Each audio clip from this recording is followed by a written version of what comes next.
అందరికీ నమస్కారం. అయితే ఒక బాధ్యత గల మేయర్గా ఈరోజు గౌరవ ముఖ్యమంత్రి రేవంత్ రెడ్డి గారిని ఆయన నివాసంలో కలవడం జరిగింది. 3 ఇష్యూస్ మీద. ఒకటేమో స్టాండింగ్ కమిటీ ఎలక్షన్స్ గురించి, రెండోదేమో జనరల్ బాడీ కండక్ట్ చేయాలి అన్న విషయంలో, మూడోది రివ్యూ మీటింగ్స్ గురించి. అయితే ఆయన కూడా అవన్నీ విన్నాక చాలా సానుకూలంగా స్పందించారు. మీ అందరికీ కూడా తెలుసు, ఒక standing committee elections every year కూడా జరగాలి.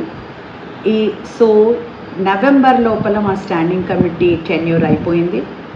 సో ఎలక్షన్స్ ఇమీడియట్గా జరగవలసి ఉండే, కానీ కోడ్ వలన, ఎమ్మెల్యేస్ కోడ్ వలన ఎలక్షన్ జరగలేకపోయింది. అదేవిధంగా జనరల్ బాడీ మీటింగ్ కూడా మాది ఆగస్ట్ లాస్ట్ అయింది. Every 3 months general body meeting కూడా జరగవలసింది. అయితే ఇప్పటి వరకు 5 months కూడా అయిపోయింది, జనరల్ బాడీ మీటింగ్ జరగలేదు.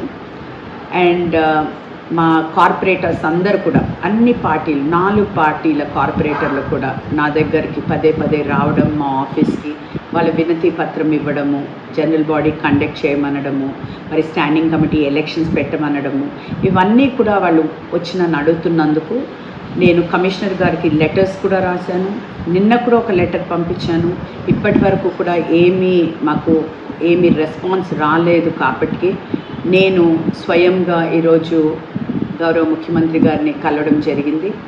ఆయన ఇమీడియట్గా కమిషనర్ గారికి ఫోన్ చేయడం కూడా, నా ముందలే ఫోన్ చేయడం కూడా జరిగి ఆయనకి ఇన్స్ట్రక్షన్స్ కూడా ఇవ్వడం జరిగింది. అంతేకాని నేను ఏ పార్టీ మారుతున్నాననేసి కానివ్వండి, ఇవన్నీ కూడా అవాస్తవము. ఇవన్నీ కూడా ఎవరు కూడా బిలీవ్ చేయొద్దండి. నేను తప్పకుండా ఏ పార్టీలో అయితే ఉన్నానో, బీఆర్ఎస్ పార్టీతోనే ఉంటానని అందరికీ కూడా తెలియజేస్తున్నాను. Thank you.